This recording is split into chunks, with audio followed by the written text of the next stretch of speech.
Hello, and welcome to the We Recommend podcast, a movie podcast where every week we recommend a movie for you to watch and then come back here and listen to us discuss. I'm Jesse. I'm Jason. Did you get the answers you needed? No, I ordered a sandwich because this week we recommend Friendship.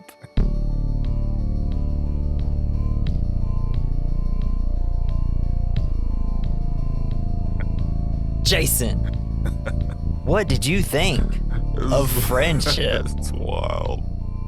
It's like, I love Tim Robinson so much. So, This is everything.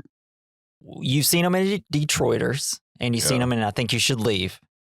Whenever, and I love those. Well, I haven't seen all of Detroiters. We started it one night when we were kind of like drinking and stuff, and then just haven't got back to it. But I Think You Should Leave, I watched the whole series probably 3 or 4 times at this point. When you think of a Tim Robinson movie, does this meet your, did it meet your expectations? I don't know. What are the expectations for a Tim Robinson? Funny story. I turned it on last night, and I got about 30 minutes in, and then Ashley's just sitting next to me, and she's like, "Are you sure this is a movie?" I was like, "Yeah." I had pressed the button. Backed out, and it was The Chair Company. Oh, you watched the wrong So, thing. I The Chair guess- Company. I've only seen the first episode. Also good. So I didn't know. I don't have any expectations because I thought that was the movie. Yeah. I mean, they're kind of similar, right? Just Tim Robinson just being Tim Robinson is a psychopath. in insane situations. Well, it's because this is a kind of a movie just about a regular guy who, well, it's a regular situation, right? Of just a guy making friends in his adult life. hmm But what if that guy had no idea how to be a human, right? Yeah, he can't read social cues at all. Yeah. And then whenever he finally does, he like betters himself, but then He has to fuck it that up. itch comes back and he's like, yeah. He's got that dog in him. Yeah. The thing is, what really is crazy about this movie is I kind of connected on it Sometimes. on like a very personal level. Like it reminds me of sitting in school my senior year around a bunch of people that I'm not like super close with at the lunch table, but hey, they kind of accepted me for a little bit. And anytime they'd always have all these jokes and stuff, and I just sit there quietly because awkward, high school kid didn't know how to be friends with people. Yes. I only knew how to be friends with the people that I was friends with. Right. So, and then, they'll all be saying, and then I say something and they just look at me and it's just like, so I won't do that again. Right? Except he just doesn't learn that he should just stop doing stuff. Yes. I learned it pretty quickly I hate when people stare at me like I'm dumb. Yeah, it sucks. So like those aspects of this movie kind of really hit me deep, which made it hard to watch, but also kind of made me feel better about myself. Yeah, because you didn't fuck up as much as Yeah, you I did. didn't lick a toad. Jesus Christ. No, that sounds awesome. That was a big lick. No, yeah, this guy. that guy I love you, should- T-Boy. I love you, Toad Boy. It's T-Boy. This movie, it's like when I put it back on, I was like, I don't really remember too many quotes. Like I remember like the big ones where he's screaming, but then rewatching it this time, I was like, Jesus Christ! I could just sit here and just I just started looking through the quotes, and I could just read these quotes and laugh all day. What makes Tim Robinson so funny? Basking in awkwardness, I think. Right. He knows how to make a situation so awkward. Like worse. People consider him, people consider this movie cringe comedy. Yeah, I can see that. Man, but I hate cringe comedy. But everything Tim Robinson does does not cringe me out. I don't get it. Chair Yeah. Company kind of did in some spots. Yeah, I see what you're saying. I feel like that's his just shtick. you know? Yeah. But it's like I can't figure out why I don't find it cringy. I don't really feel cringy. I feel something else that's close, but Yeah. not the same. Because Just Someone at- uncomfortable. yeah, someone at my wife's work, they're a big Tim Robinson fan. And they were talking about it's like, oh, it's so hard to watch. And I've watched it like 2 or 3 times now, and I'm just like, I don't know. Like I could just put this on in the morning. I'm good to go. But I felt my mind going like trying to predict the future of how he was gonna fuck up so hard. Yeah. Oh, I think that was a fun part of it. It's just, uh, Keeps you guessing. and I guess there's like, um, I don't know what I was gonna say. So, is this a comedy or horror movie? I think it's comedy. For Austin, thriller. it's a horror movie. Yeah. He's like, Jesus Christ, he just delivered my package and we hung out a couple times. I didn't know he was going to be an insane guy. That's the scary part about, because I think if you made this from Austin's perspective, it's the scariest movie you've ever seen in your life. Yeah. He pushes everything so far, and like, because every time he was hanging out with Austin so many times, and then he just has to keep pushing and pushing. I know, and pushing. it's wild. And I think it's just because Austin became a role model to him so quickly and accepted him so quickly. And it's like, you shouldn't have done that. There's rules. We have to have rules. God. Yeah, I think it's definitely like a dramedy, but there's like some aspects of it where I was like, man, if this like was happening in my life, this is a horror movie. Like this is every anxiety I ever have coming out into a movie. Yet somehow I wasn't cringed out. There are some times where I was like, don't please just act normal in this situation. Like when he breaks into his house. Yeah. Well, I guess it's not breaking. That was the part where I was like, Jesus Christ, get out of the house. And then you like figure out like the wife is still in the house sleeping and you're just walking around strumming a guitar, cleaning a dish. Put on his clothes. Yeah. Probably. So I guess, we're midlife, I guess, right? How do you make friends with people in your midlife? You just don't, I think. Just don't. It's just like you meet them at work like we did. Me and you met at work and we were forced to work together. And then we're like, wait a second, we're kind of cool guys together. It hardly ever works out that way. Yeah. You just kind of have to go out and do things that make you feel uncomfortable. And then you meet people who are doing the same thing. Yeah. So you can be uncomfortable together. Yeah, right. It's like you almost got to be forced, kind of like Craig in this movie where the wife was like, you're going to go hang out with him. And he's like, the new Marvel, it's supposed to be totally nuts. And it's like, no, you have to go. And it's like, okay. And then you end up being kind of cool and chill with each other. Yeah. Because even in my 20s, there was one of my friends from work, me and Natalie went to go hang out like New Year's Eve in Nashville with them. It's like where Kings of Leon was playing. And there was like her friend, my friend from work, she had a friend that was a guy, and we had so many things in common. But you know what? We had no chemistry together whatsoever. Like everything in common, but it seemed like we might have had the exact same personality where it's like, I don't know how to make this work, guy. How is this supposed to disconnect? Where's our charisma together? Right. It's like, there just never was any. And it's like, I got painful. Wait until your wife brings you to a party and then sits you down in front of another guy that the two wives want you to be friends with. Yikes. Like their husbands, they want their husbands to be friends. And then you're forced to sit there and make small talk. And then you accidentally crush someone's foot with your chair because you try to scoot up. And then everything goes off the rails. People are dying at the end of the night. Jason, you did one thing. How did you make this happen? I just kept over apologizing. I was like, I'm just going down this tunnel. I could see myself falling. Yeah. And I just can't stop it. It's like a train derailing. Yeah. Luckily, my wife would never put me in that situation. If anything, I'd be the one to put her in that situation just because I'm a little more, I guess, like, hey, yeah, let's hang out. Like, we went to your birthday. It's like last year. That'd be something that, we wouldn't usually do. But I was like, hey, Natalie, we're going to go do this. But we don't really do anything awkward. We just kind of stand around quietly. Sure. Which is kind of what we did.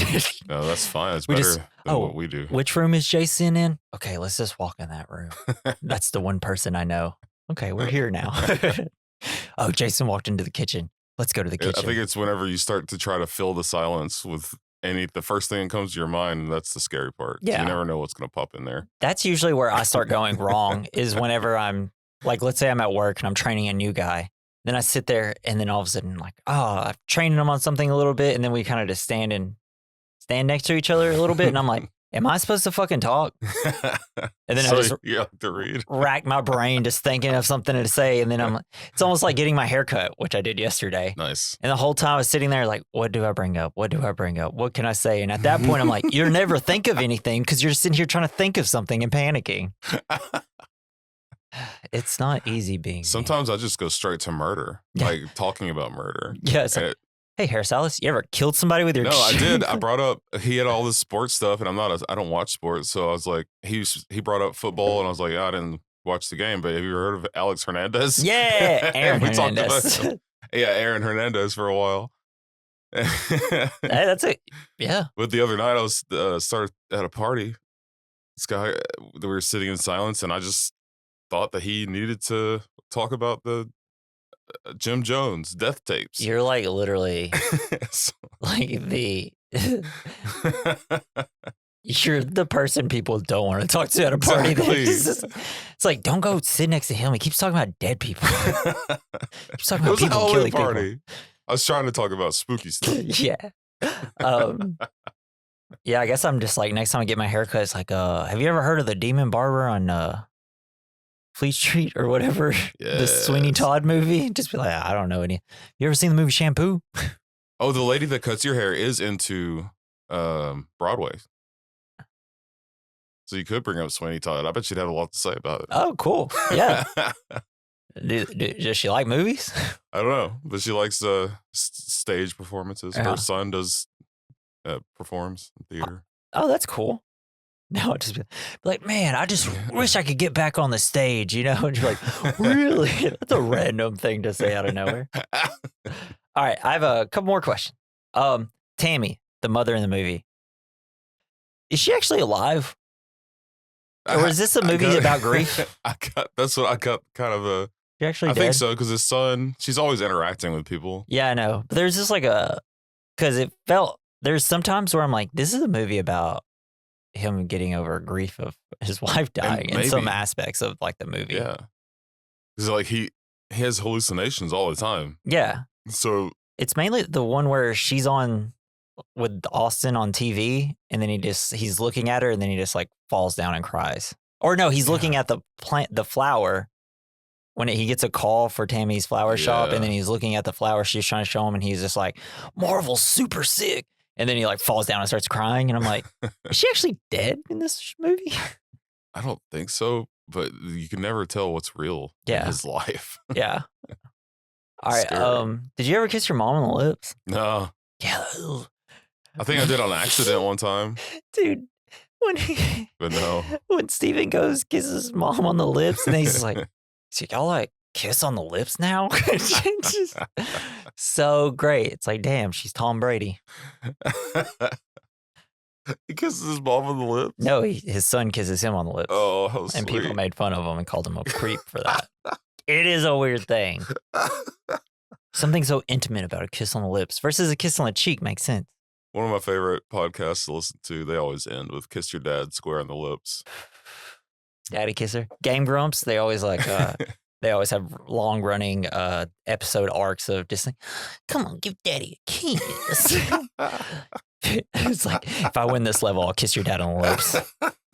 And there's a bunch of bits. So, Andrew DeYoung is the director of this. This is his first feature film. I will say, great job, Andrew DeYoung. But part of DeYoung's inspiration was his own friendship issues in real life. He explained, a few years ago, I had my own friendship issues that I was trying to resolve, and I realized that I'd never seen a breakup story about two middle-aged men. It's something that's happening all the time. It's tragic, but it's also deeply funny. Yeah. It is. I mean, it's but usually I feel like when guys stop being friends, it's not as much as, why aren't we hanging out more? Why aren't we doing this more? It's usually just like, I feel like both guys kind of usually recognize it, and they just kind of start inching away from each other. And then it's just this unspoken thing. Yeah, you just don't talk to each other anymore. Yeah. I feel like. And then like every once in a while you'll like reconnect, but you know, yeah, it is what it is. And I think in this situation, one of the parties is still in love with the other. Yep. It's It's like Fatal Attraction for boys. Oh yeah, it is. For friends. So I guess the movie is kind of about spiritual emptiness. I think that's the theme of the movie. And DeYoung wanted to really emphasize in the film saying that in today's society, capital has replaced religion. Continued, I wanted to point to that and to the almost religious grasp that the companies like Marvel have on our culture, which is why. Have you seen the new Marvel? Because it's constantly like brought up throughout the whole film. I think there's 2 brand new Marvel movies in a year. Yeah. And it was like throughout the movie, it's kind of bringing people together. But if you haven't seen it, you're felt like, shit, I haven't seen it. I can't be a part of this group right now because everybody's seen this one thing and I have no idea what it is. No spoilers. Calls him the Hulk. Get the fuck out. So during the scene between Craig and Patton in the garage, a print of Situation Room is visible on the wall. This photograph, taken on May 1st, 2011, shows President Barack Obama and his national security team receiving live updates from Operation Neptune Spear. The operation involved SEAL Team 6 and ultimately led to the killing of Osama bin Laden. Craig loves the fact that we got Osama. Dude, the line is like, and I'm going to leave you with this. I don't think we should have pulled out of Afghanistan. I don't like the way we did it. Just those small little stupid lines. Well, it feels so real. It's like, that's this shit people just bring up randomly. Yeah. It's like sitting and talking to people at work. It's like all of a sudden it's like, why are we talking about this thing randomly? Why did you just bring that up around me? You think I know about this stuff? Been there. Yeah.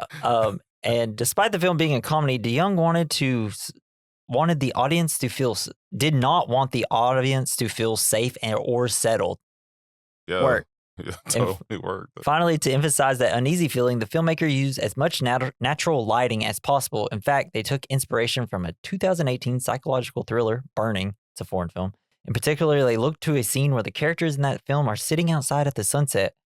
We were reaching for something similar and to bring it into a comedy where everybody's guard is down, said DeYoung. So I think that was very successful because it did not look like a comedy. No, it felt like a always dark, moody A24 movie, and it was successful. Yeah, I felt like it was always dark. I don't know where they're supposed to be living. Probably like Seattle. Yeah, I don't know. Oh, well, I know they filmed it in upstate New York during February to make it as cold as possible while filming. So. Yeah. And because that's the thing, like upstate New York, it's like, let's say the Buffalo Bills, you know, that's upstate New York. Yeah. They're like the only actual true New York team because the other 2 New York teams play in New Jersey. Oh, really? It's ironic. Yeah, the Giants and Jets, their stadiums in New Jersey. That has nothing to do with anything. But I was thinking, like, when people talk about getting free agents during the offseason to come to Buffalo, it's not really a pleasant, like, not a lot of people are like, yeah, I want to go to that cold-ass state where there's just nothing really around. So, you know, like, people like to go to, like, Miami and stuff like that because it's probably way better to be at year-round. Yeah, you're probably right. Or, like, being in Canada, like Toronto teams. Yeah. It's like, ugh. Yikes. Don't want to go there. At least they're, you know, polite up there. Yeah. All right, man. That's all the facts I got. I think we should hop into the plot. Okay. But before we do that, we'd like you to think what the point of the movie is. Why did they make this film? And if you have any ideas, in our description, we have a link at the top, which says send us some fan mail. If you can't click that, at the very bottom of the description is our email where you can send us some fan mail. It's we recommend mailbag@gmail.com. And maybe one fucking day I'll get the email right, even though I say it 5 times during an episode. We'll find out later. All right, Jason, you ready? Yeah. Friendship 2024. All right, so the film opens at a group therapy session. Ever been to one? Yeah, sucks. Yeah, I've never been to one. Never want to go to one. Hope I don't have to. Craig Waterman and his wife, Tammy, are in attendance. Tammy discusses being cancer-free for the past 6 months and how she is trying to get her life back in order. She's scared it might not come back. Craig's like, it's coming back. She says she has rekindled her friendship with her ex, Devin. Boom, boom, boom. She mentions certain issues like not remembering when she had her last orgasm. Craig chimes in and says that things are going good and that I'm having no problems orgasming. It's just like, That's not the retort you should have to that. That makes you seem like you don't care about your wife. It's just like, so the director wanted to picked Kate Mara because she doesn't usually do comedies, so she wanted a more serious actor. So, and I just love that they kind of give her comedic lines, but she plays it so straight that it does not feel comedic, right? She survived cancer. She don't give a fuck about you anymore. Yeah. She wants to live. But it's just like, did you really have to tell this whole audience that you're not orgasming while your husband's sitting right next to you? It's like, could you give like a little bit more, like tell them a little bit more about why you're not orgasming? So Craig works as a marketing executive, and this is in Colorado, in Clovis, Colorado, while Tammy runs a flower shop with her son, Stevie. Under her employment, Craig and Stevie are not as close as he is with Tammy, and we'll find out it's a bit uncomfortably close. Tammy tells him that the mail carrier brought them the wrong package, so he goes to the home of his neighbor, Austin Carmichael, or Paul Rudd, or Brian Fantana. Yeah. Because it's like a toned down version of Brian Fantana. Yeah. I mean, they have like they sing My Boo just kind of like randomly at a party with a bunch of guy friends. Like they sing Afternoon Delight in Anchorman. So he's going to go deliver it to Austin. Craig and Austin strike up a rapport before he goes back to his house. We also learn that Craig is moving. There's like a weird part where it kind of gives you the, so while he's walking to Austin's house, right, he gets a phone call from work. He says, I'm actually right in the parking lot right now. And it just goes to show like how he just says stuff without realizing how insane he is. Because it's like, what are you talking about? You're at your house. You're going to someone's house. You're still going to have to go back to your own house, get in your car, then drive all the way there. And what are they going to be like? How long have you been in the parking lot? It's kind of like an insight on who this guy is. So Craig goes to work and pours a full mug. Full mug coming through. Full mug coming through. Everybody get out of the way. It's so dumb. I love it. Craig goes home and Tammy is complaining about needing a bigger car. Tammy but like with a full coffee cup, he gets into the room and he's just like, he's trying so hard not to spill any of it. It kind of looks like he's just can't wait for his first sip of the day. Yeah. It's like, I can't spill it. Because he knows if he spills it, he's just going to be like, fuck. He puts himself in these situations. Yeah, it's just like, dude, you don't need that big of a cup. You can just pour it like 2/3 full and then go back and get more later after the meeting.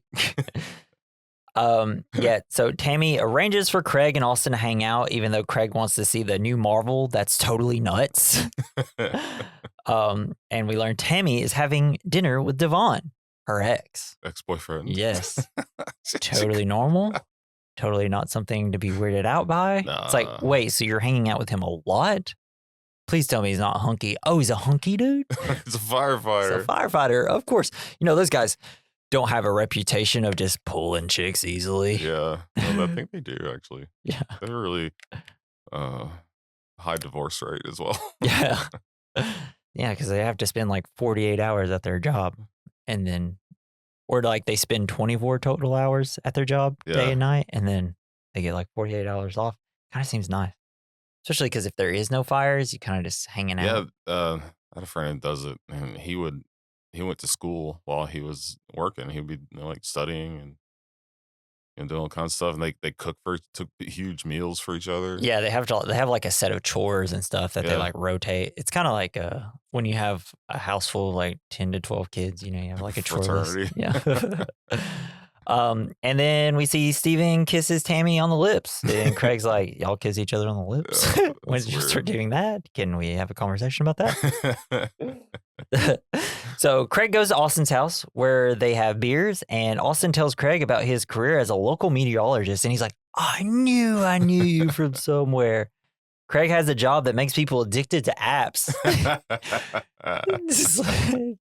And like he could tell that Austin, like he explains the whole situation. It's like kind of cool. And then Austin's like, that's kind of shitty. He's like, yeah, it fucking sucks. After he was so excited explaining it. He's someone that you just can't help but hate. Like someone who Yeah. does that. Yeah. Because it's like, oh.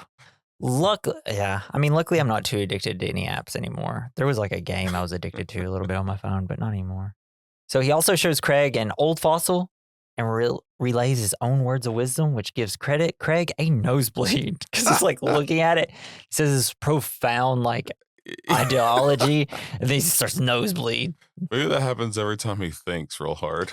Well, I think it's like that's why he never does. I don't know why it's a nosebleed. I guess he's just like overwhelmed with emotion. Yeah, overwhelmed with like, oh, whoa, I've never thought about this so hard. And it's affecting me so much, it's bleeding out of my nose. I feel like when he gets really excited, he starts to get nosebleeds. And then, this leads Austin to bring Craig into the sewers and leads him through tunnels that take them to City Hall. They go into the rooftop and smoke a herbal cigarette. A lot of great lines, though, through here. He's like... It's not cannabis. He's walking through the sewer. He's like, oh, my shoes, fuck. Oh, looks like OVD's going to get some more money out of me. He's like, what's that? It's like Ocean View Dining. They have shoes. Like everything I wear is Ocean's View Dining. It's like this. They have a great fall collection coming out. Yeah, really excited. They sell TV dinners. It's like, what? And it's like the most, well, what are they called? Taupe like color set possible. It's like they have no colors. And I have a feeling that Craig is actually colorblind in this movie. Oh, maybe. Because later he gets drums and he gets your green drums and he's like, it's the same color as your guitar. And his guitar is like burnt orange. Yeah. So I think he has no idea what color. But he is colorblind. I just never knew it. Or it's like he's looking at this and he's like, oh, this all looks pretty bright and fantastic. And it's not. Which might be a reason that he does not enjoy the flowers like Tammy does. Yeah, maybe. Yeah. So, and then also I love, like when they're going to jump over that little ledge, he has to get up and he starts pulling him. He's just screaming. That shit that Tim Robinson does is so funny to me. Just overreacting in the stupidest and smallest situation. Yes. It cuts to my core of like everything that I find funny. Like when he forgets how to drive. Yeah. It's like, in the sketch. Yeah, it's sketch. Like, do you know what you're doing? It's like, I don't. I have no idea what I'm doing. I said, could you help me?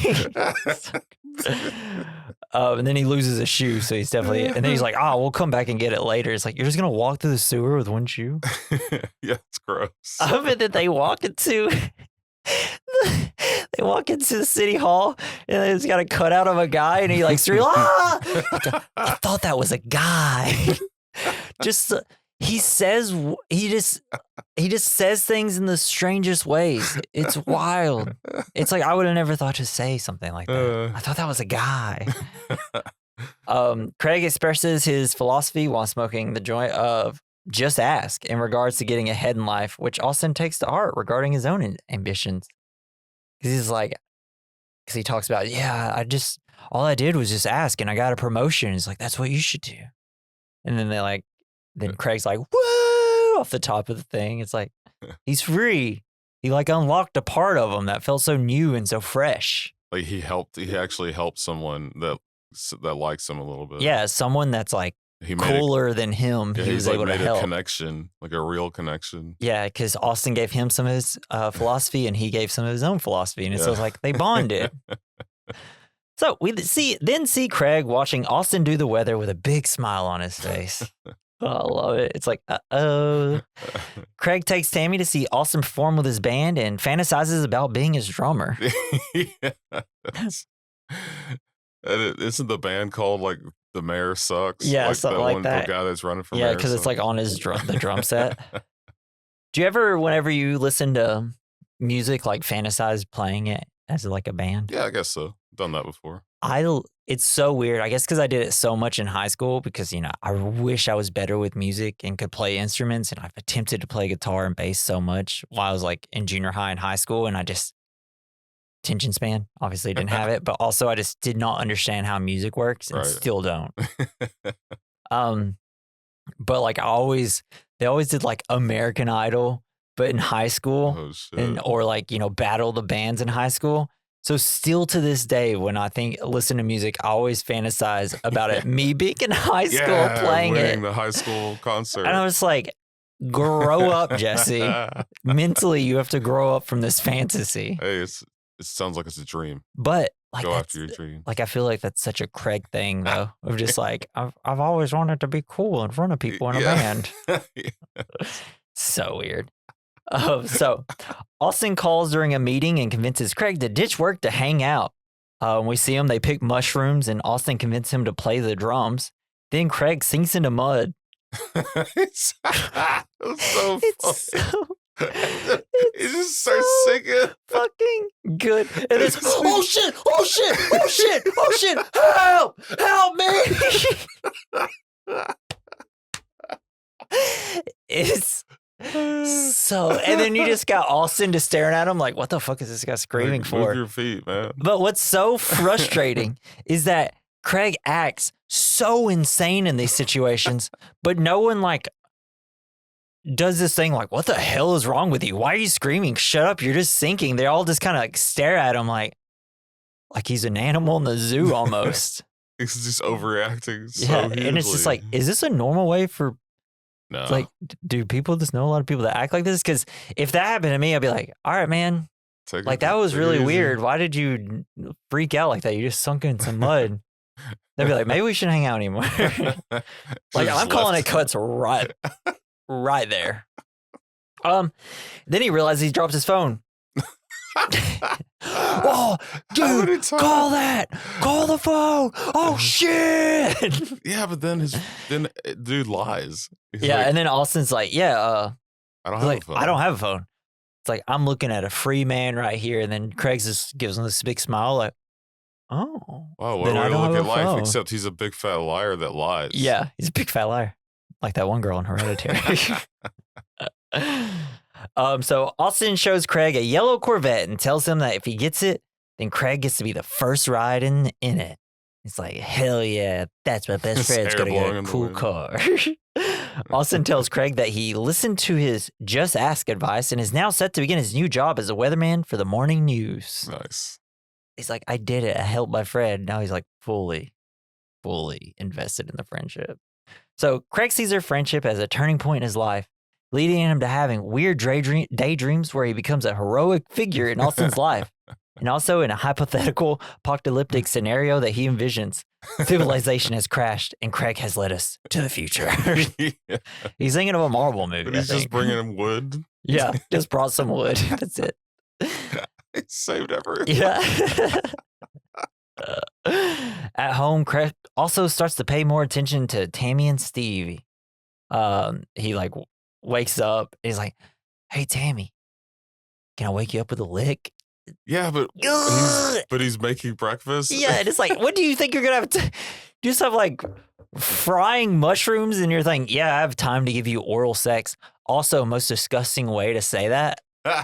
Hey, can I wake you up with a lick? And then also just seeing like Tim Robinson being the one that says it. It's like, even, like this character Craig is like, ugh, I don't want Craig to wake me up with a lick. And so then like we see that he's making like mushroom toast because of Austin. He goes on a walk. He picks some flowers. Now he listens to punk because like he comes in. He's just like, listen to punk music. Tammy's like, you don't listen to music. He's like, yeah, I do. I do now. Which kind of also gave me like the heebie-jeebies because, you know, I usually don't listen to music. I listen mostly podcasts. So I'm like, oh no, am I actually fucking Craig? This is starting to get awkward. Well, do you ever have that friend that just tried too hard? Or that person that tried too hard to be your friend? It's sad. No, trying too hard to be my friend? No, not really, I guess. I've never ran into that situation, but I've always had like few friends.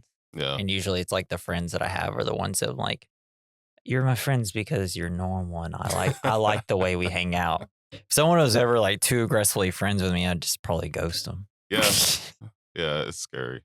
I lost my place. Oh yeah. And so Austin decides to invite Craig over to his house to hang out with his friend group. hate this. As soon as I saw this, I was like, this isn't gonna work out. It starts a little rough when he walks into a glass door.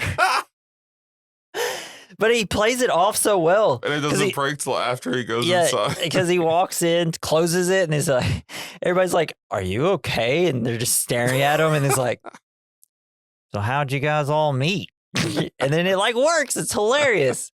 And it would have been a great night probably from then. But then the glass breaks. Or did the glass break? Then he said, "How did y'all meet?" Yeah, the glass broke first. Yeah. And that kind of broke the tension. Yeah. Instead of an icebreaker, it was a glass breaker. Didn't. So everything goes well at first with the group doing a sing-along to My Boo. Cringy and random as hell. That was the most cringy part is when they broke out in song. I was like, ugh, I would leave.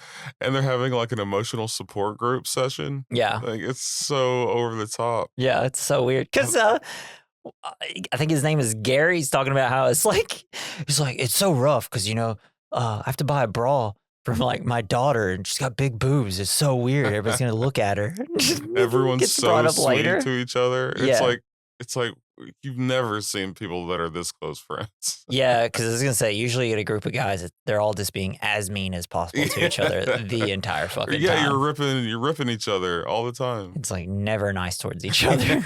It's like, we could just be normal friends. So then things take a turn when the guys gather in Austin's basement for a friendly round of boxing. No.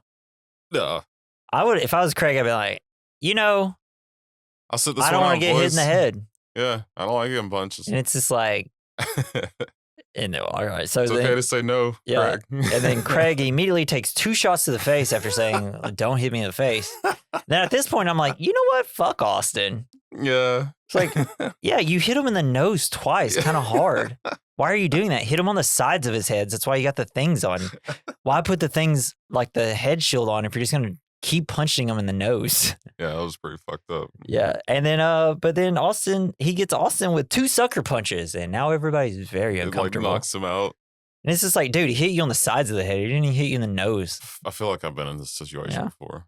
Man, when I was little, me and one of my cousins, like, they had boxing gloves, like, for whatever reason at my aunt's, and we would just wail on each go other. fucking That's hammer. awesome. But, like, we're so small and the gloves are so big, it never hurt. So it's just like, we're just essentially slapping each other with gloves. Yeah, me and my brother had sparring gear from when we took Taekwondo for one semester in school. Yeah.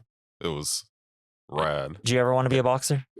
Not really. I did like fighting, though. I did. Kicking and punching. I always wanted to be a boxer. That's why I like the Rocky movie so much. Yeah. Even as I was like 8 wanting to be a boxer. Hell yeah, dude. Then I grew up and realized you got a good reach. You got long arms. I can't. I don't want to get hit in the face. Yeah, especially by those big boys. Yeah. Luckily, I wouldn't be with any big boys. I'd be with the welterweight class, the featherweight or whatever.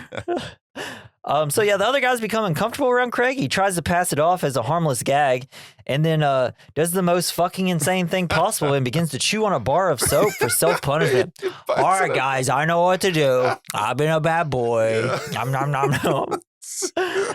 And then the group's just like, fuck this shit. We're calling it a night. And the other guys quickly hate Craig so much. Yeah. Cringe. What was that guy say? That one guy's like, fuck you, cringe. Fuck you, you cunt. Yeah. Go suck a cock. Yeah, something like that. Yeah, that's it's like, awkward. Yikes. That's when you just like go home and you never talk to any of them ever again. Yep. And you're just like, I'm just going to go watch Marvels. I hear it's totally crazy this time. So Craig tries to get back in touch with Austin, but he's getting iced out. He visits Austin at his job and causes him to stumble during the first major broadcast. Because he goes in and just like makes a little flub. And then like a little bit later, they like the news anchor woman comes up. It's like, don't fuck up again. His new job, he's blaming it all on Craig. Yeah, well, it's because he saw him and he's like, oh shit, why is he here? Yeah. This guy's going to do something fucking insane and ruin this all. And he quickly does. He talks about wanting to go to some sort of restaurant and have the SEAL Team 6 lunch. Just like 22,000 calories. It's like no one could ever finish it. But apparently it's the exact meal they ate after killing Osama bin Laden. Oh, man. Could you imagine how good that would taste? Just like having the blood of Osama bin Laden on your hands and then going and eating to like Denny's or something? Yes. Waffle House? Getting the All-Star? Whew. Just be like, anybody got any more of that Osama bin Laden blood to put on this? Can you just liquefy an American flag and feed it to me? Yeah. And then this little kid comes in up in a golfing a golfing outfit. Oh my god. Oh, it's god. like a traditional golfer's outfit. Why is he wearing that? It's just so funny. What's like the full quote? It's like, you're trying to be a little dull. Yeah, it's like, oh, are you trying to be a little doll? Do you want a doll? He's like, oh, you look like a little doll. Do you want to go for a walk and smoke a cigarette, little doll? It's like, what? Why is that what you thought about saying to this kid? What? Like the kid parent with him was like, let's just get the fuck out of here. This is weird. Austin tells him to leave because he's under a lot of pressure. Craig finds out Austin has a phone. He's like, oh, yeah, of course I have a fucking phone. Immediately runs to get a new phone. Cashier tells him to let him know if he wants something more than just a few drinks. Because he's like, he wants to hang out with him. Yeah, he immediately made it's essentially like a rebound, right? He's looking for a rebound. He kind of knows like, oh, this one's on the way out. So the first person that talks to him and shows a little bit of interest, but he's just like, because they get the same case and stuff. He's like, oh, we're like twins. And he's like, I don't know. The cashier's a little nice to him. And he's like, you want to go get us a couple of drinks? He's like, I'm 18. Like, oh. It's like, it's like with girls these days. Yeah. They're 18 and look 25. I guess it's the other way around with the guys. And then the cashier's like, okay. It's like, I didn't like that comment at all. Wild. And then at home, Craig's new drum set comes in. Craig brings the set of drums that he ordered to Austin's house so they can jam together. Austin explicitly tells him that he no longer wishes to be friends with Craig. Friday night was really strange for me and the guys. I don't wish to continue this friendship at the moment.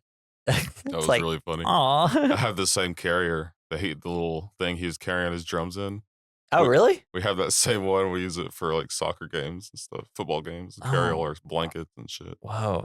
Actually, it's kind of weird. I remember you bringing a drum set to my house and me being like, don't do this. And he gets defensive and says that Austin and his friends accepted him too fast. It's like, there's rules. You can't just accept me like that. That's such a thing. Yeah. Like if you're a weird guy and then all of a sudden it's like I'm weird. I get excited easily. I kind of can't control what I say and do. And then you guys just immediately made me feel like one of the guys. And so I acted like myself and I came off insane. Yeah, because like, you can't do that to me. I'm not supposed can't do that to people. Because those aren't the rules. Because the rules he's talking about are like his own rules that he's learned to live by, right? Yeah. Yeah. It's like he thinks everybody should like kind of go by his own rules instead of what the social norms are, right? Yeah. And it's like he can't understand like the difference between, he doesn't get why he's so weird compared to like why everybody else thinks he's weird. I don't know. That's sad. And during this whole scene, Austin is dressed for a Renaissance festival. Yeah, in winter. It's winter and he's going to go to a Renaissance festival. We'll find out soon. There might not have been a Renaissance festival. So Craig watches Austin's weather report. That was a prank from the studios because there was no Renaissance festival. Also, so this is, I think, the second or third time I watched it. I think it was only second.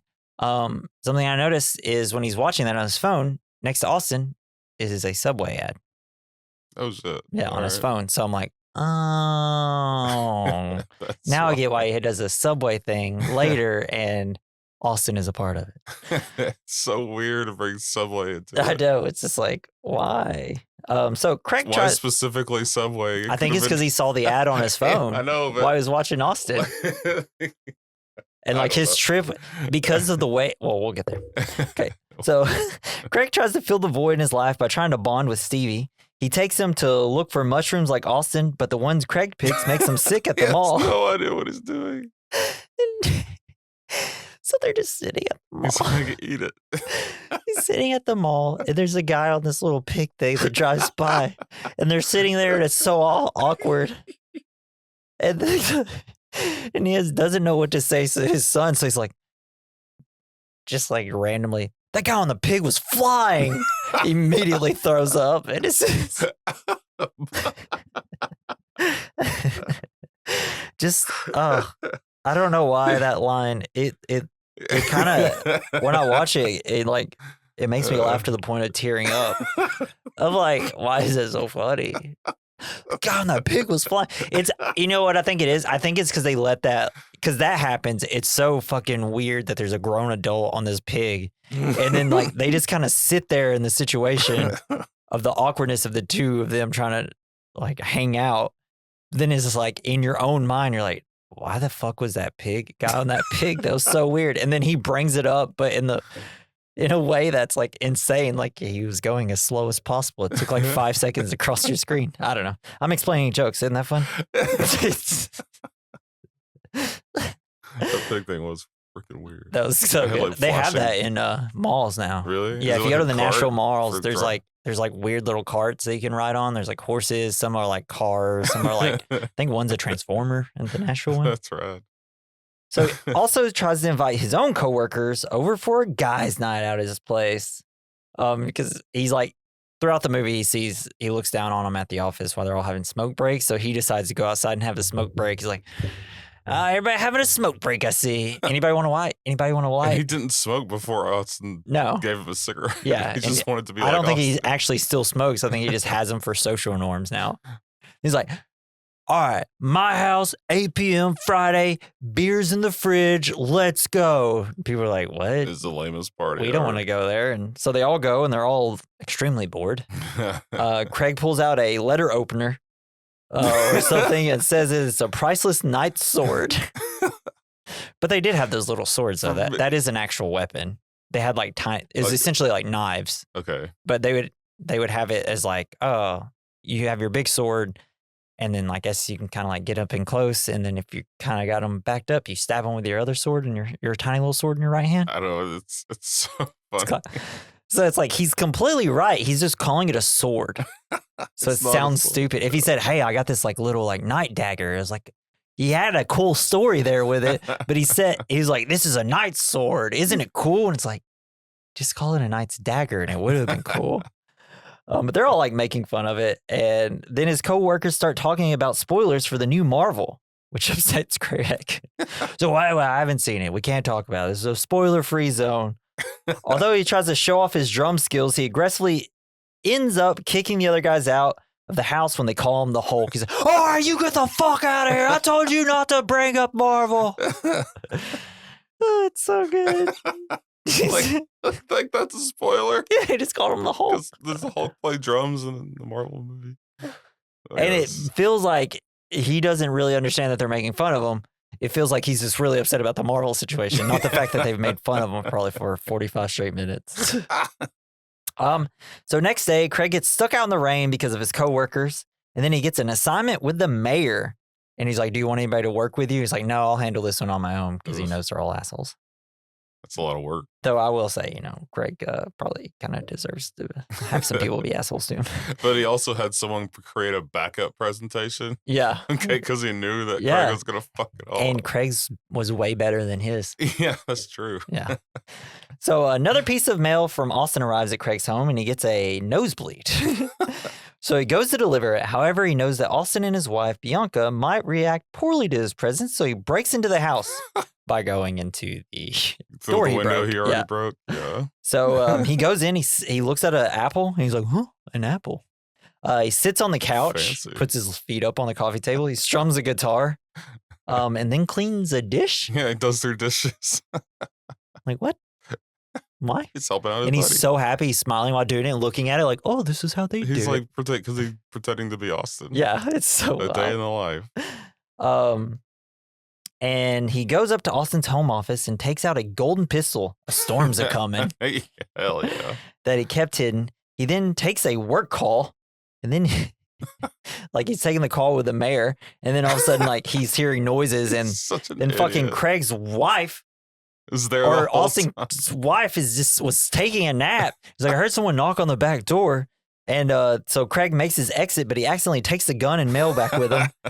The wife was there the whole fucking time, man. Oh, so was that? Wait, no. That wasn't the sword that he had, because he already had that. Yeah, he already did the sword bit, yeah. But it probably was something like that. Another. And the whole reason he pulled out like the sword earlier is because he thought it'd be cool because Yeah. Austin pulled out all his cool stuff. Yeah, the axe head. Yeah. 400,000 years ago. Yeah. So Tammy tells Craig that it's Austin and Bianca's housewarming party, and Craig pretends to take a call saying because he doesn't want to go, and then like Tammy starts getting upset. And then Craig pretends to take a call saying that Bianca has a really bad case of diarrhea. He then weirdly creeps on Tammy while she looks frustrated into the microwave. Because, it's that part where he like keeps coming around the corner just like staring at her like a madman. Oh, yeah. And then she's like, insane person. And then he like kind of walks away again, but then kind of comes back and stares at her some more. And then he's like, let's go on an adventure. Oh, shit. Yeah, because she's thinking about Devin. Yeah, and because he Tammy wants to do new stuff. Like that's something like they want to do something new. Like get a new car. Yeah. But then so he's like, oh, all right, I'll do something spontaneous. So Craig invites Tammy to go exploring the sewers like he did with Austin. And so they make it into the sewers. Tammy is not enjoying herself and is constantly saying she doesn't want to do it. They're walking through urine and feces. It's like, y'all should wear mutters. So they get into a fight at the jump where Craig struggled earlier with Austin to make. And then all of a sudden he starts kind of yelling at her. It's like, he says, she always complains about not doing anything new. And now that they are given the chance to do it, she's not giving it a chance at all, right? And so he just like screams at her. It's like, you want to do something new? Well, here's something new, so give it a shot. And then she's like, so it's like, go on ahead of me. I'll be right there. Yeah, that was an insane thing to do. Yeah. So it's like, there's a little bit where I get it. It's like, hey, like you're obviously, Tammy, you're bored in the relationship with me. You want to do new stuff. This is something new, and now you don't want to even try it, and you're complaining the whole time. I get it to that point. But you yelled at her, and obviously this is a gross thing to do because you're walking through the sewers. But here's where I have issues with Tammy, for real, is that he does say, like, go ahead of me a little bit, and I'll be right there. And then she walks. Does she just keep walking in the dark? What the hell is she doing? Yeah, I know. Just sit there and wait for him. Never would have done that. She's upset. She goes in while he tries to make the jump and loses his flashlight. Before they make it to City Hall, Craig loses sight of Tammy, and she seemingly disappears. Like, why go that far? I mean, to the point where she can't even hear you? Yeah, that's insane. Why did she walk like that? She was pissed. Yeah. Yeah, you do really weird things when you're mad. Yeah. It's like, I don't care if I die. I'm just going to go this way. Pent up. Yeah. So, Craig goes back home. Back at home, the police go to Craig's house since Austin knows that he broke into his house earlier. Because Austin keeps going up, I know you fucking broke into my house. Why would they bring a dog? I don't know. It's so weird.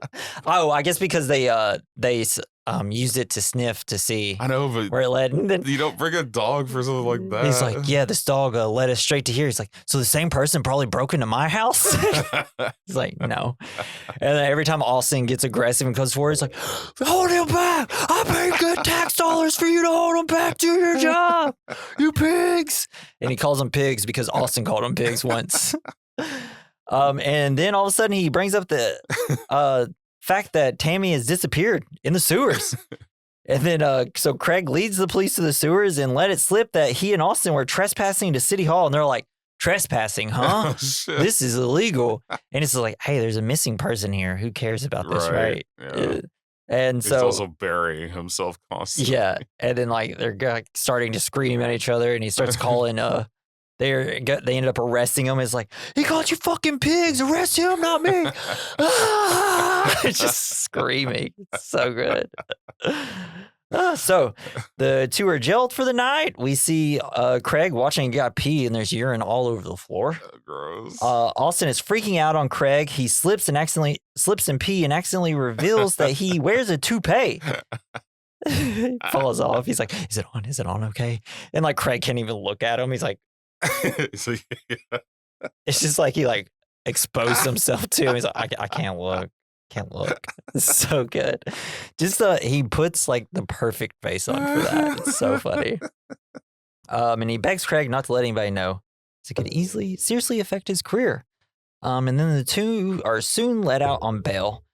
Craig gets home. Steven had a girl stay the night.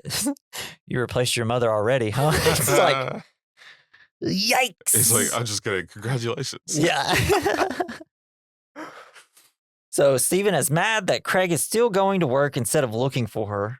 Because it's just like insane that you're not just going to be like, hey, I can't do the pitch. I'm sorry. Have someone else do my pitch for me. I have to like sit here and wait for my wife to get home. Yeah. And everybody knows his wife is missing because he gets mad at work. It's like, don't worry about him. His wife's missing. Yeah. Like he should have said, take the day off. Yeah. We got exactly. It's like, you're not coming in. I'm sorry. You're already an psychopath. Okay. Craig looks at a flower that reminds him of Tammy. He falls to the floor crying. And it's like, oh, there is a human being in this man. But he's very narcissistic. So it's like the first time we see him not really being super narcissistic. And that's why his nose bleeds. Yeah. So Craig returns to work where he's set to give a pitch to Mayor Seth Nichols. And his pitch is meet your next new bestie. Which was a good idea. I actually thought it was a legit, like, good idea. It's like, oh yeah, you can go and you can like talk to the mayor easily and just like voice your concerns and you can have chats with him. It's like a good idea. You know, it's stupid and probably no one would probably actually do it, and it would just be a bunch of interns writing you back. But you know, it's a good idea for. Sure. But then, like one of the assholes that he works with, but does his like superhero pitch. It's like, you're a superhero, and it's like the whole Marvel thing that's been letting. It's like, oh, it's this cultural thing that everybody loves, and it's like everybody responds to superheroes. And because Nichols really likes his pick, Craig flies off the handle and rants towards the mayor, leading him to get fired. Coward pig fuck! I'm gonna beat the shit out of you. They pick him up. Don't pick me up. This is embarrassing. Watch out for my chair. Watch out for my chair. Don't hit my chair. The water spilled. You spilled water. You spilled water. This is going to be a nightmare for me to edit. I'm just going to leave it to sound terrible. I don't care. I love that shit. When he's just acting insane and everything that's happening around him, he just yells about. Because he can't take any responsibility for himself. He does that like in a lot of his skits, and it's so good. Before he leaves the office, he gets a phone call to let him know that Tammy has been found and returned home, alive but a bit distressed. Where the fuck was she though? Right? Yeah. The sewer system must be very elaborate. Yeah. And he like goes there. Stevie gives her like some tea, and he sits down. And he's like, oh, what type of tea did he give you? It's like, what? And then she's like, I'm going to go change. And it's like, you should probably shower. I don't see why you didn't shower already. Is that going to go get ready for a party we're having tomorrow? Yeah. And it's like, how did you already immediately know about this party? She's the one who's throwing. Yeah. So they have a welcome home party for Tammy at their house, which is attended by many of their close lands, including Austin. Ooh, burping. And Bianca. Bianca. All right. Yeah. So, I just wanted to make sure I get to the quote. So then Craig's in his garage. He's with his drums. And then one of the guests berates Craig for supposedly abandoning his wife and not doing enough to get her back. Probably the best part of the whole movie. Because they come in. He's like, hey, man, I'm sorry. Is there a bathroom around? It's like, hey, man, you're the husband, right? Yeah, I'm Craig Waterman. This is my house. Cool. The bathroom's right there. Oh, awesome. Thanks. Yeah. Dude, cool drums, man. Oh, yeah, thanks. They're fucking awesome. Don't really see a lot of green things. It's from the 70s. That's a cool desk. Lots of good music. Ha ha ha. Absolutely. Yeah. Yeah, but we came back, right? Hey, I got to ask you, man, how does it feel? Oh, to have Tammy back? It's honestly an incredible leap. Yeah, how does it feel to ditch your wife? You can't use my fucking toilet! You know what I would do? I would look at your wife and say, oh my God, I would love just to even be non-sexual partner with her. You know what I mean? Like in business or something like that. I would never say, hey, come into the sewer so I can fucking kill you. I didn't try to kill her in the sewer. It was an adventure. You shall be dead. You shouldn't be alive. You don't know me. Get the fuck out of here. Spits all for her. Hey, don't do that. Fuck you fucking piece of shit. And she's so beautiful. Get the fuck out of my garage. Fuck you, psycho. Who are you? It's maybe like the best like 2 minutes in film history, right? It's so good. It's ridiculous. Why does everyone think that he tried to kill her? Because why would you take anybody to the sewer? And then, like, Yeah, but how did y'all get separated? Why is this happening? I'm sure he could have explained it. It's like, I don't know. We had a fight. She walked off. And for some reason, with no light, just kept walking and did not turn around once. Yeah, that's not him. Yeah. It's not his fault. And I yelled out for her, and you'd assume she'd be able to hear me, but I guess she walked a mile away. I don't know. Yeah. It took him a long time to get up off the thing. Yeah. So Craig tries to give him an inspiring toast, but he is one-upped by Devin and calls her the wrong last name. His last name? Yeah. And later, the guy that insulted him comes up. Craig hates that people aren't using the chairs. He's like, everybody, you got to get up on the chair. He tries to start a parade for her, but he doesn't. And then we hear the guy that was yelling at Craig earlier, I'm going to leave you with this. We should still be in Afghanistan. I don't know why we pulled out the way we did. And then people start cheering. So he does live with some insane people. Yeah. And when Devin's doing his speech, he walks over next to Tammy and puts his arm around her, and she kind of leans his head. Oh. But then even Stevie kind of goes and hugs them both, and it's like, there are no social norms in this movie. So Austin lets Tammy on the weather. Austin lets Tammy on the weather with him, and then she shows him how to prepare flowers.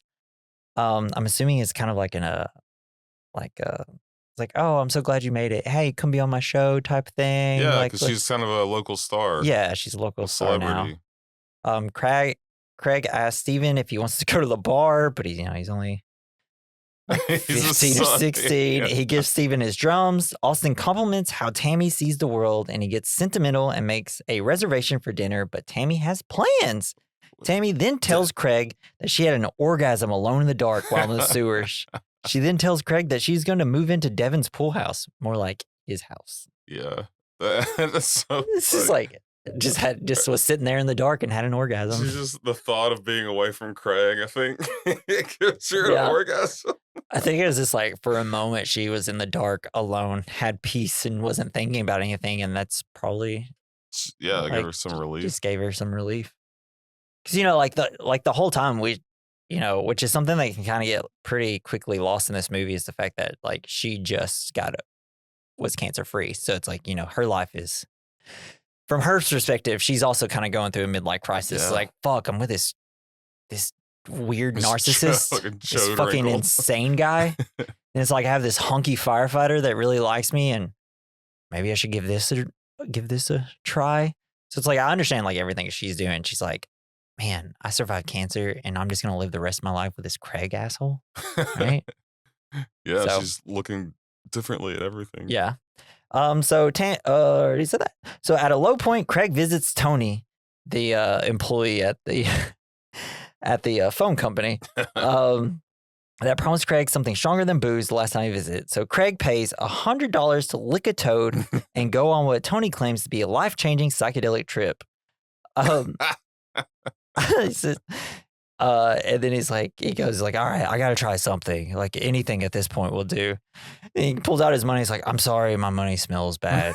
It's like at the bank gave it to me like this. And it smells really bad. And then, then he pulls out the frog, and he has this like, oh, it looks like you're going to pop him. Don't pop him. Then he takes a lick, and Tony's like, that was a really big lick. He's like, oh God, was it too big? Am I going to freak out? And Tony's like, all right, I'm going to leave you. I got to go get some Rolos and a Red Bull. He's like, you can't stay with me? No, man, it's my lunch break. It's like, you're going to have a great trip though. I love you. No, I did some work with Red Bull. Yeah. They're really mean to me. Yeah.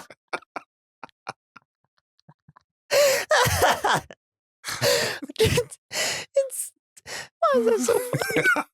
Yeah, just work with Red Bull. They're really mean to me. It's so stupid. Why is it the way he says things? It's just so funny. But yeah, then Tony's leaving. It's like, all right, thanks, Toad Boy. It's T-Boy. I love you, T-Boy. So after leaving Craig alone in this trip, all Craig does is see himself going to order a sandwich at Subway. While an older Austin is working there, Craig finds himself annoyed and disappointed. I do want to say there is a really great like filmmaking trick here, though, right? Because we just see Austin or Craig staring at the ceiling, Yeah, looking at the fire alarm, right? That's what it looked like. sure. And Yeah, then whatever that thing is. like, so we go from looking at him, looking at the ceiling, then going to his point of view, and then he walks into frame, and Yeah, it's that like, was cool. hell yeah. And then That he was walks really into cool. a subway, and it's like a great little transition. It's like, hell yeah, there's filmmaking going on here. So it's so weird that they specifically like Subway's the lamest sandwich. I know. I think place. that's why they're like, what's the most taupe Subway or sandwich place he could go to? Oh, Subway, where it's like half the food's not even real food. Yep. So, and then he wakes up and he's like, man, so were you in there for 4 to 5 months? He's like, no, I was in there for like a fucking minute. It's like, did you see something crazy? He's like, no, I ordered a sandwich. He's like, that frog ripped me off. It makes me think That little asshole, little fucker. it makes me think that the toad was secreting like DMT. 'Cause Yeah. those trips are super short but intense. Yeah. Well, I mean, there is like a frog that's known to like if you lick it, or Yeah. or it's like I don't know if it's like a real thing. But Yeah, no, it is a real thing. I'm pretty sure, but I think maybe different frogs do different things. yeah, must be. I don't know. Because there's the really colorful ones that come from like the rainforest that kind of make you trip pretty hard, Man, and then there's this one, so it makes me think it's something different. I you don't know, what really sucks though? We just did 2 movies where people put a frog on some sort of aspect of their mouth, and it's Yeah. the grossest fucking shit because Look at frog's eyes. I've had a frog in my mouth, and it's like the worst possible thing. You trip balls. That frog ripped me off. Hey, I actually did a little work for Red Bull. They were so mean to me. It's just so fun. I'm just literally going through the quotes right now. That guy on that pig was flying. What the hell?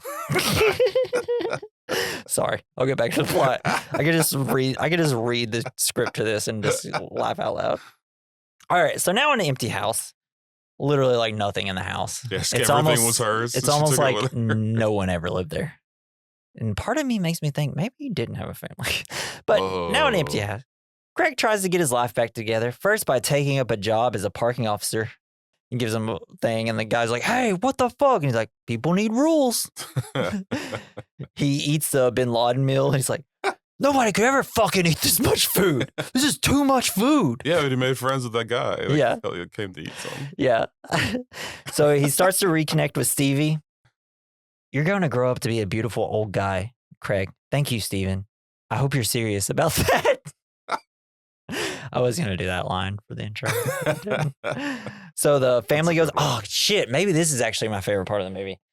Because it's so classic Tim Robinson. It's great. So the family goes out for dinner and appears to be having a good time. Stevie's like, y'all didn't tell him it was my birthday, right? I fucking hate that shit. And they're having a good time until a guy bumps into Tammy with his chair and he makes the guy apologize. And the guy actually does. And he also reveals that he bought a van. And then like they're kind of sitting and like Tammy's saying something nice and he's like, we gotta get the fuck out of here. What was I thinking? We gotta go. But he is kind of acting normal for a change. It was at just least like a little bit. You know, he acted heroic. He did the heroic thing that he's been thinking about. But then, like, as soon as he does it, he's like, holy fucking shit. That guy's gonna kill me. We gotta go. Oh, it cracked me up. I think that was probably the hardest I laughed when I first watched it. All right, so on the way home for dinner, Craig sees the yellow car in Austin's driveway and sees that he's having another guy's night. They get home and everything seems to be going well. Tammy thanks him for the van. He says he spent his whole life doing fucking nothing, and now he's not. Then Tammy, which I feel like is a lot of the point of like his whole character, is that he feels empty, he hasn't been doing anything. Right. Tammy then comes on to him saying he looks like he's been working out. It's like, no, I've been walking a lot. Everybody screams at me. Everybody hates me because he's a police, because he just leaves tickets on people's stuff. And it's just like, so he's doing a lot of like running away, I'm assuming. It's just, so wherever he works, everybody hates him. Yep. It might be your fault, Craig. So- Maybe everyone is a dick. Yeah. Yeah. In I real think life, in yeah. his life, yeah, everyone's a dick. It's just saying, whenever I go to work, it's like, man, everybody's such a narcissist. So Craig has to, I mean, I am too, but you know, everybody is. So Craig has to take the van to get candles for Steven's birthday and stares at the yellow Corvette, but he drives off and smiling. But he's crazy, and in a fit of jealousy, Craig drives Tammy's van over to the house. Help himself. He couldn't, because he drives off like everything's normal, and then we kind of hear like the car driving, but it almost sounds like it's turning around. And then when he pulls into frame, just like and metal music starts or punk music starts playing. The soundtrack is amazing in this. The use of music is fantastic in this movie, and I wish I put more in my notes to say this music is great. But then he wrecks the van after driving over a speed bump that he previously made a big fuss over. This is like, no! You were back on track. You had your wife back, your son back. You got her the van. You're doing all right at your job. You could probably find a better one later. And maybe if you acted normal, Austin would come back. Just gotta fuck it up somehow. Just be like, Tammy, try to convince him just to come over. We'll hang out and I'll be normal. But he can't. He can't be normal. Nope. So Craig crashes the guy's night and makes everyone uncomfortable yet again. I love it because he just walks into the back door, walks straight in, gets a beer, and he's like, oh, well, the night just started. I'm already double fisted. And then everybody's like, all right, you gotta go. And then he's like, oh, Garrett, I've been thinking about you and your little busty daughters. People are so cruel. What's up with people? Let's just sing the song. Yeah. And then he apologizes to everyone. They're still trying to get him out. And then he says, I do one strange thing and then I'm toast. So fucking true, though. You get one impression with the group of guys. Yeah. He escalates things, and then he starts to sing My Boo. Or wait, no. He escalates things by pulling out the gun that he swiped from Austin's the other day. Ask me something. Ask me anything. Just something. It's like, let's play Who Would You Rather? And they ask him something, and he's trying to think. He's like, I'm too nervous. And then, like, there's like, who is that guy? And the guy's like, I'm Jimp. It's like, what? Jim? It's like, no, it's like Jump with an I. Who the fuck is called Jimp? Jimp! He's already been replaced by Jimp. Jimp. The greatest name. Something so stupid, just replacing a I or a U with an I. It's so funny. Jimp. But then he apologizes again and then starts to sing My Boo. And what I thought was super cringy earlier is even worse now. Oh, even worse. When you got a gun. Yeah. And then Austin tries to get the gun away from him by saying, hey, come on, let's go out to my car. Here, I'll show you my car. But then Austin tries for the gun. But in the struggle, Craig fires the gun off. And then like everybody ducks to the ground, and then Austin's toupee falls off. Craig then orders everyone to get on the ground while Austin puts his hair back on to maintain the secret. And the police show up. He's like, who fucking called the police? Because he's like, all right, guys, I'm going to go. Then the police show up, and Craig runs through the door again. And then we cut to Austin, walks him out in his arm, Craig smiling. They arrest Craig. And then while in the back of his car, he's staring at Austin. Craig imagines that the night went off without a hitch. Yeah. And it's like, he became friends with everyone. Everything was great. Yeah. And that he was back in the friend group. Austin turns to look at Craig and gives him a wink, which makes Craig smile widely. He's an enabler. Yeah, he really is. I think that Austin just really loved the fact that someone was so obsessed with him.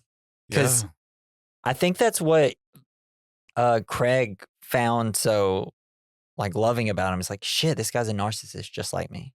Oh, they had the same exact like me type of thing. And so they are both giving each other the attention that they crave so much. And then even though this insane thing happened, he's like, man, this guy loves me so much. He literally would have shot one of my friends so I could put my toupee on.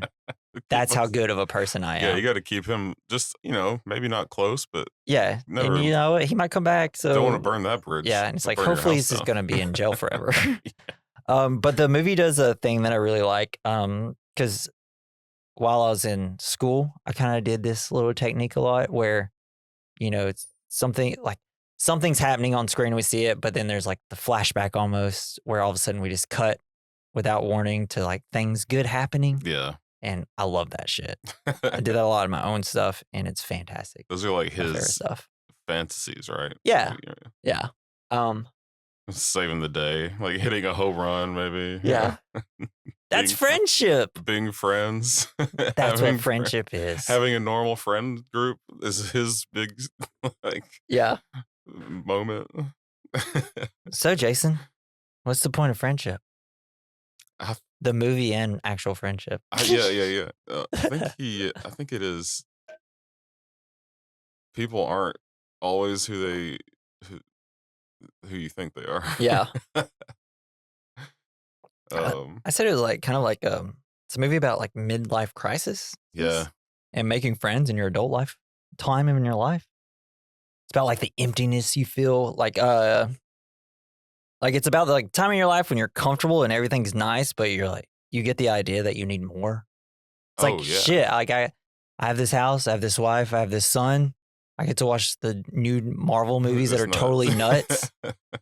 But then it's just like you're just sitting on a recliner, just looking at your phone, and All then the something time. new comes in your life, and it's so exciting. Yeah, you want to take it all in. It's like, all at holy once. shit, this is so crazy. I hope I don't act like an insane person. Yeah, he does. But then like, then you dip your toe into it and something new, and it's hard and awkward and anxiety ridden that you just flip your shit. Yeah, they got sucked in real hard. Yeah.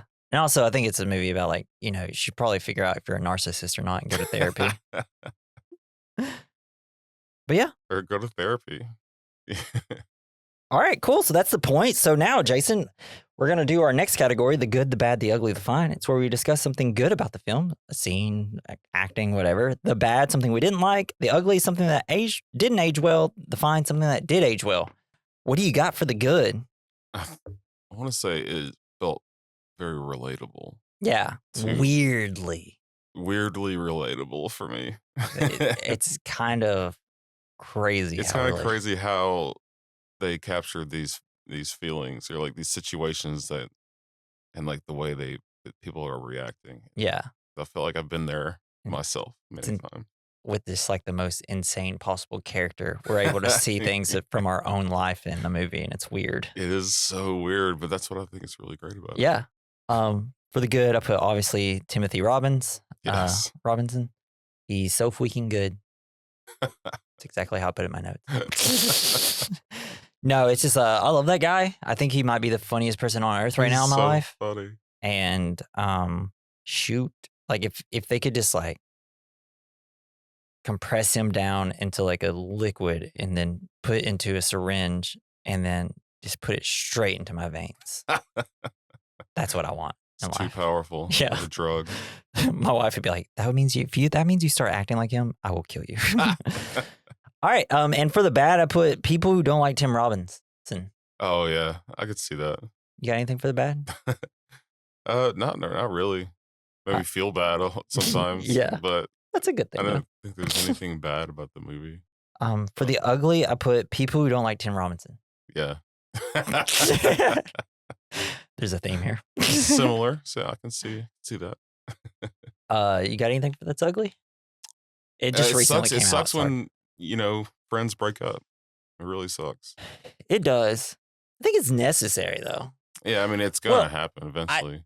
Especially, people just grow and just become different people. But especially in your 20s, that's what your 20s are for. Yeah. You grow, you become 3 different people in your 20s. Yeah, but what sucks, because I was in a situation with my two best friends. They both started being a dick specifically to me, and that's how I got pushed out. And I didn't do. It was, that's why I feel like Tim Robinson sometimes. Yeah, because they like kind of teamed up, and to make me feel like shit, and it sucked really bad. Like it felt betrayed. You know what I mean? And that sticks with you. Yeah. And I feel like Tim Robinson has found a way to make that funny. Yeah. It's horrible, but great at the same time. That was kind of like my role, I feel like, in not necessarily friendships. Like I always was kind of the punching bag. Sure. Yeah. Like usually I was a little younger, like people would like poke fun of me. And as I got older, I got smarter and wittier. And then if I did it back, like people would be like, that's me. Oh, you can't say things like that. And it's just like, y'all have said worse to me. Yes. And then like even if two of my friends we get together and like one of them didn't even like the other one, but like if we all 3 hung out, they were able to relate by like making fun of me a lot, and I'm like, y'all fucking suck. It's like, why do I always become the butt of the jokes? Then I don't know, dicks. But then like I kind of grew past that, and now I'm the one that makes fun of everybody really well. But I do it in like a nice way. Like I do it with like a huge smile on my face. People are like, you're so mean, but like, why you're so fun? Like, I like you though. Mean, like a cat, like Yeah. mean and fluffy. So for something that aged well, I put people who like Tim Robinson. Just kidding, I didn't. I put like what aged well about this is kind of how dark and awkward this movie is. Like the darkness and like the sadness and emptiness it made me feel is what elevated this movie from just like a regular, like an Anchorman comedy to like, shit, this is a movie that I think I could always come back to because it makes me feel more than, like, even when the jokes are going to get old, like the feeling it makes me have is not ever going to get old. Versus like when we watch Anchorman, you know, we watched it and we're like, I didn't really laugh that much because, you know, it's just, used to. Yeah, I used to. But like, you know, when you don't laugh at a comedy like that much, it's like not as fun. You've grown. But something with Friendship is like, I'll probably never get tired of Tim Robinson. Yeah. But that the feelings in between the comedy will make this movie last for me. Yeah, for sure. So that's my fine. What's your fine? No, I like yours. It's pretty good. I'm just going to take it. Okay, take mine. All right. We're going to hit up our next category. It's double feature. It's where we recommend a movie alongside this movie. What do you have, Jason? Just watch more Tim Robinson shows. Like, I want to go back and like watch the Chair Company. Yeah, I've only seen all of it. There's 3 episodes out right now as of recording, but I've only watched the first episode. It's because we're kind of like in the horror movie vibe because it's technically not Halloween's not over yet for us, so as a recording. But yeah, I'm still into it. Well, yeah, I will say I finally watched The Substance, and it was really cool. Hell yeah! Ooh, you should watch Hard Eyes. Just in terms of like, this is gonna be so stupid because this is after Halloween, but it was really fun. It's like a romantic comedy, but if there's a serial killer in the middle of it, and it's so fucking funny and good. Sounds cool. And like by the end of it, I was like, I kind of really like this couple. My double feature is Punch Drunk Love. Nice. It's the Paul Thomas Anderson movie starring Adam Sandler. Socially frustrated Barry Egan calls a phone sex line to curb his loneliness. Little does he know it will land him in deep trouble and will jeopardize his burgeoning romance with a mysterious Lena. That's one of the only Adam Sandler movies I've never seen. You should watch it. It's really good. I can let you borrow it. I got it on Blu-ray. It's very similar. It's funny, but it's not as funny as Friendship. But it's just one of those things where it's like this guy, it's like, will you fucking stop? Stop, dude. Just something great. I feel like the parallels between Punch Drunk Love and Friendship is great, except this is more of a romantic comedy versus the other one is like a romantic comedy between bros. Nice. But yeah, I think they're like, because after I finished, I was like, what would go well with this? And then I was looking at my movies and like, Punch Drunk Love. It's like the perfect fucking movie. Yeah, that's cool. All right. That's it, man. We did Friendship. Yay. And make sure you join us next week because this one's for Jason. Kind of got stuck in a loop there. Didn't know what I was going to say. And then I was like, wait, this could be a bit. So now I did it as a bit. Oh, the next one's going to be fun. Yeah, the next one. Jason's pick of K-pop Demon Hunter. I haven't seen it. I hope it's good. It's so fun. I watched the trailer to it, and it seems like something that isn't for me. My daughters love it. Yeah, and it's and my son loves it. And if you go on the Spotify's like top 100 charts, like most of the songs are in the top 10 of that. Yeah, it's until the Taylor Swift. It's a good old time. Taylor Swift's album came out, and now it's like every song. I really like the animation, and the songs are great. Yeah, it's just goofy. Can't wait to watch it. And it should be a good thing because, you know, people are obsessed with it. So I think you'll like it. Hopefully more people listen to our podcast because of it. Yeah. Join us next week for K-pop Demon Hunter. I don't listen to K-pop. I like demons. It's the first time I ever listened to K-pop. Really?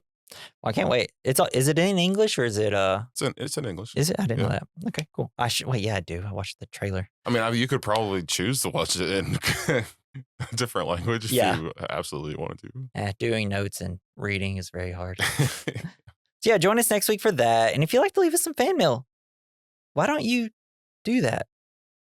Yeah, do that. Do it later. Yeah. So like I said earlier, link in the description. The top doesn't work. Go to the bottom. Our email is werecommendmailbag@gmail.com. Ding. Did it perfectly. Leave us some reviews, please. Give us some reviews. Leave us some reviews. Give us some follows. Come on. You know it. If if you've listened to this podcast, you know you should be doing it. And if you're not doing it, what the fuck? Tim Robinson. Funny. I'd like to thank Jason for our intro and outro music. Follow him on X at Mr. Joey Prosser. I said Jason. I meant to say Joey Prosser. Right. Sorry. Welcome. I am bad at ending podcasts, but I'm going to do it. This has been the We Recommend podcast. I'm Jesse. I'm Jason. I love you, Toad Boy. Steve Boy. Bye.